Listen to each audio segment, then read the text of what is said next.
Hi, welcome to another episode of Start the Week with Wisdom. I'm your host, Bridget Burns, CEO of the University Innovation Alliance. And I'm Doug Lederman, editor and co-founder of Inside Higher Ed.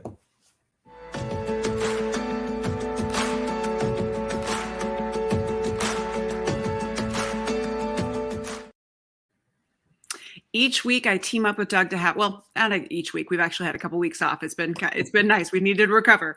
But we team up to have a conversation with a sitting college president or chancellor to try and distill a sense of perspective from their wisdom and try and see if there's anything we can share from their experience that will help give you a sense of inspiration and optimism to start the week. That's why we call it Start the Week with Wisdom. And today we're joined by Loren Blanchard, who is the president of the University of Houston downtown. I got to know Loren when he, in his previous gig as executive vice chancellor for academic and student services at the California State University system. So welcome, Loren.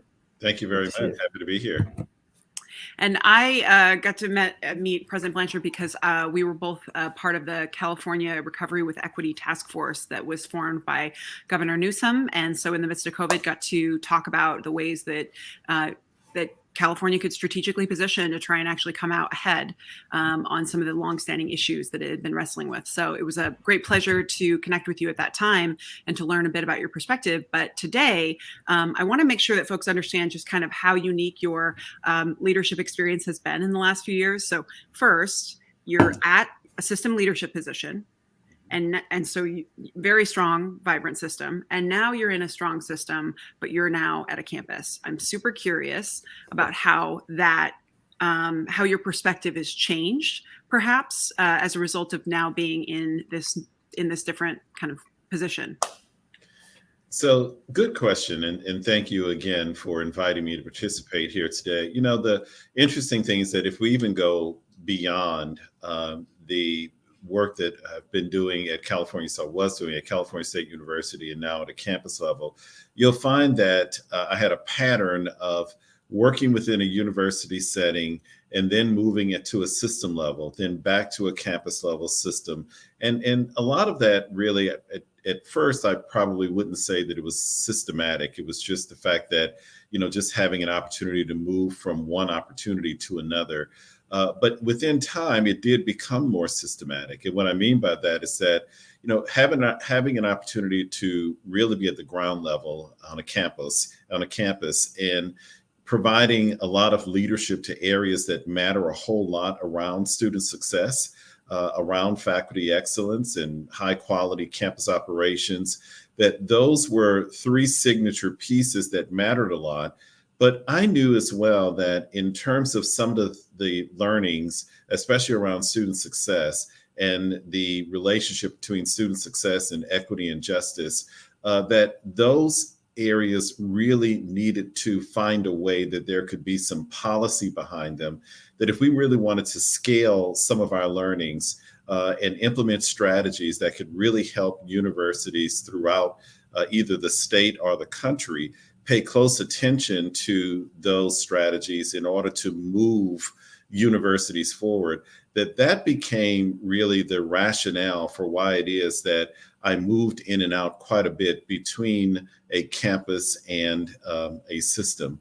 And now, given the fact that this is the first time that I've been in a presidential seat, 15 months in, but who's counting?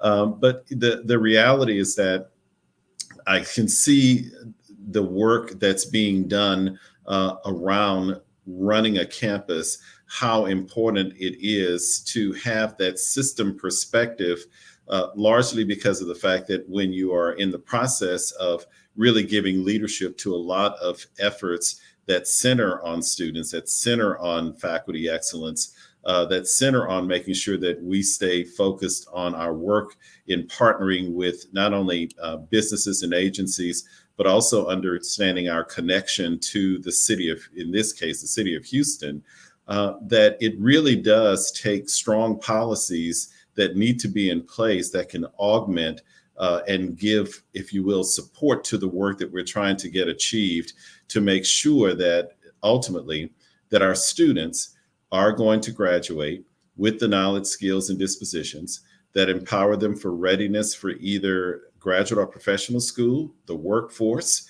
or for further self-exploration, but that also we are preparing them to be leaders in their fields and leaders in their communities. And with an institution like the University of Houston, which parallels the characteristics of the student demography of the students in California, meaning that many of them come from underserved backgrounds. The vast majority of our students are first generation, and many of them have challenges around equity, not only racial equity, but looking at economic equity, gender equity, that it becomes really important then that they too learn the skills and the tools to become advocates for justice and equity as well. That's great. I find that when I was at the system level, I didn't understand why there was always kind of a tension with campuses quite so much. I was just kind of like, do you understand? Like, we're getting pressured by the legislature. We're defending you every day in the state capitol. And then only when I got to a campus did I understand it was really a function of the design of how it really, there was just on both sides a lack of empathy and understanding. So it's helpful to see that you kind of already prepared yourself by spending time beforehand on campuses. Doug, I'll transition. Well, I was gonna actually ask a little bit more about because I was gonna go to some of those tensions, which obviously are in a lot of places, and a lot of it is around sort of Cal State's interesting because it's so big and statewide. And most of the institutions, there's definitely some differentiation among them, but they're all in a general category of regional comprehensives, et cetera. Whereas most systems, including UH, although I don't know as much about it, tend to do best when there is differentiation. And I'm just curious about sort of maybe just give us a second or a couple of seconds on UH downtown where you are and sort of how it fits into the system and whether, your having been at a system helps you understand and appreciate kind of its place within the larger system. Mm-hmm. Great question. So just for context, California State University, 23 universities, as you indicated, regional, comprehensive, some that had a very strong focus on research as well. And the University of Houston, by comparison, 4 universities. So it is the smallest system that I've worked for, but a very important one in terms of the mobility of students, but that more importantly, the work that we do together, the 4 universities that center on really trying to get students ideally where they need to be. So that when I say need to be in terms of their careers, in terms of their life goals, because then it not only helps Houston, but it helps the state of Texas as well. So the differentiating factor between the campus and the system perspective, as you're pointing out, Doug, is understanding that yes, we are not an R1 university. The University of Houston downtown, the main campus is the flagship and is the major research university. The other 2 campuses are neither research 1 universities, although there is a desire, obviously, amongst all of the campuses to ensure that we've got a very strong research infrastructure in place. I'll just say this quickly.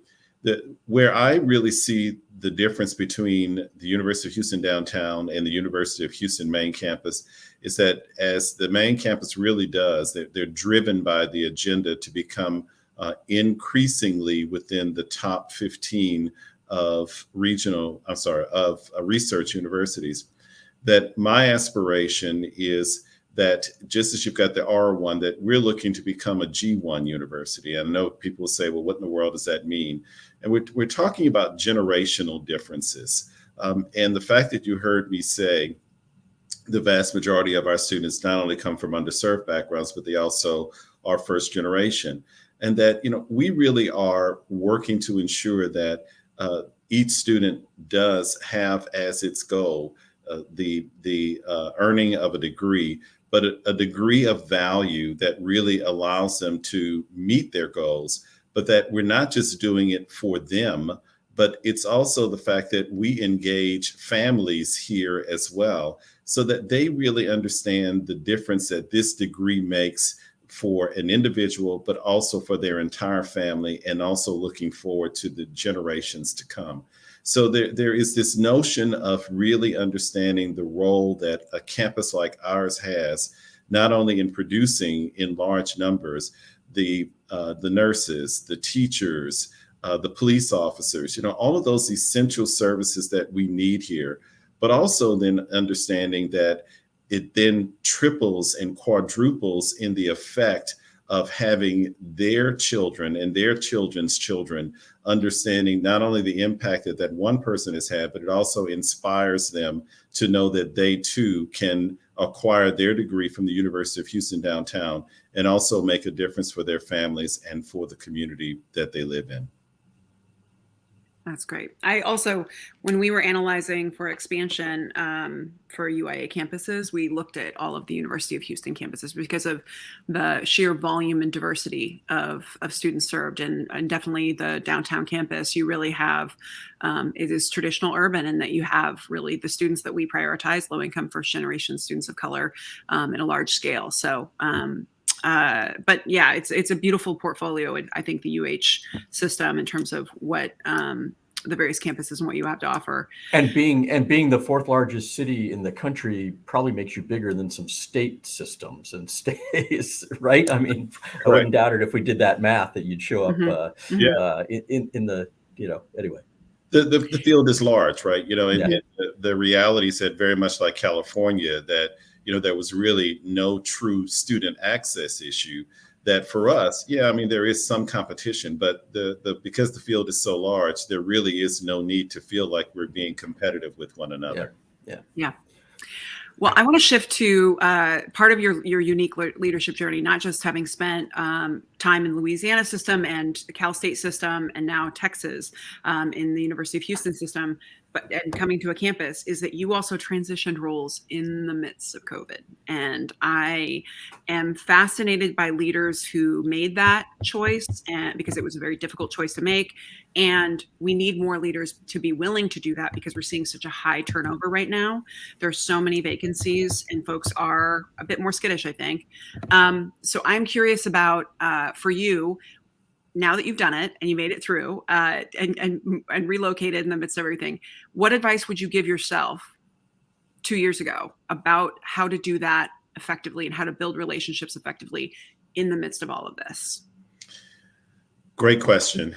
And I feel like we're still going through the transition, right? Because then you have to think about some of the post-COVID effects that will be with us for a while. And what that really means for higher education writ large, but certainly for the campus as well. So I'll say to you just quickly that when I was at California State University, the role that I played at the system level was really helping to create policies, right, that could really best understand what should be the ways in which we're going to have a viable educational enterprise while shifting to the virtual modality.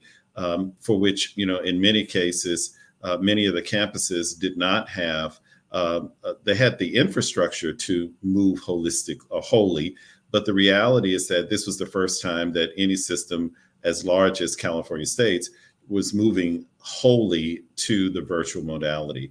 And so there were lots of policies and other implications that we had to look at, and that's what I was responsible for in helping the campuses to navigate that. But it's a big difference between being at the policy level and being at the practice level, right? And so that has been the biggest learning, in coming here. And then also understanding that policies in California were different than policies here at the University of Houston. And so I would say that my biggest discovery was understanding just how important it is to have ongoing professional development support for faculty, staff, and for students, that regardless of what the life event is, this obviously was a pandemic, so that was just probably one of the biggest swings in terms of life events, but that, there are other events that occur, more natural disasters. Here we are in Texas, and so you've got hurricanes. And of course, I went through Hurricane Katrina in New Orleans and realized then what that really meant for higher education and all of the retooling and, more importantly, all of the strategizing that it took to make sure that we would not only lose our students, but that more importantly, that we had to maintain a sense of maintain our reputation that we had in terms of really providing a high quality educational experience.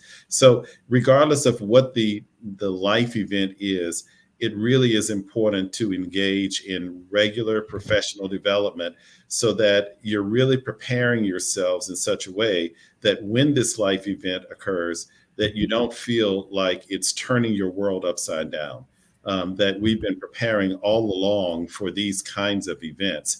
You know, one of the things that I know that was a big takeaway when I worked at California State, especially with all the wildfires, is that once you're right in the heart of it, that it's hard to know those things that you really have to do in order to make sure that you are notifying not only your campus community, but the state and national agencies. So for instance, you know, it affects financial aid. So somebody's got to be in touch with the U.S. Department of Education.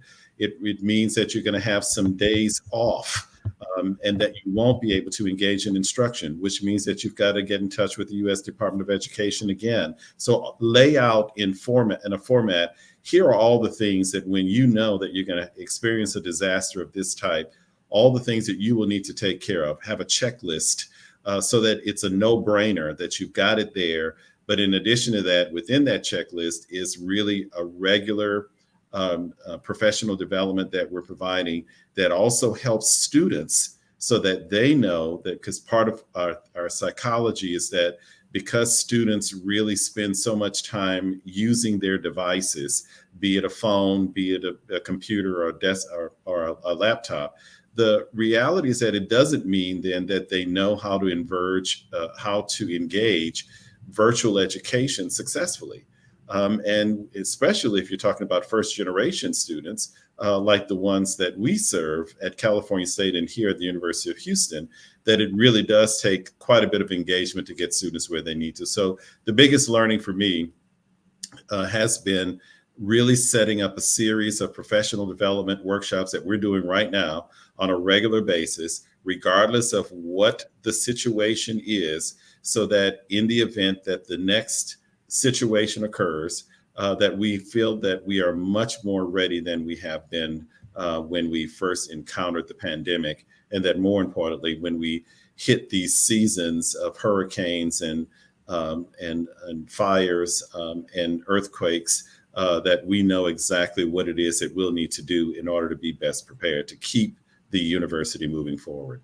That's interesting. I thought you were going to share things about like, well, here are the things that built the most community on Zoom, and here's how I would do my move. But one of the things I'm listening and I'm catching from you that I hadn't thought about was, you know, when we create the 100-day plans for new presidents, when we try and transition them and set them up for success, it's still in that space of first date where we are not sharing where the bodies are buried. We're not sharing all the hard stuff. And I don't think that prepares folks to lead in times of turmoil. Mm-hmm. And so I think that as an industry, we are going to have to shift how we hand the keys over to a new president so that they could actually lead in the midst of a very difficult moment, rather than right now where it's like, you're going to meet all these donors and you're going to see like, this is how we say hi to you, because that really just won't work. And if we're going to that's part of probably why some of the hesitation for transitioning in the midst of COVID, because it's difficult. And then knowing how to lead an institution going through chaotic change, when you're still new and don't even know people's names, is nearly impossible. So that was super helpful. Yep. Doug? Yeah. So one of the other big changes and differences between the two states you've been operating in is the nature of the politics is pretty different, but both states are very political. And I'm curious, I think we're seeing public university leaders, public higher education leaders in a lot of states having to deal with what appears to be sort of increased willingness on the part of state officials to to look hard at the institutions and how they operate. And I guess I'm interested, having operated in two states with two very different political cultures, but both pretty intensely political, how you think about the interaction between higher education and how you think about leading an institution through the politics that can affect state institutions. Again, another great question. And I'll say to you that the question kind of reminds me of my own upbringing.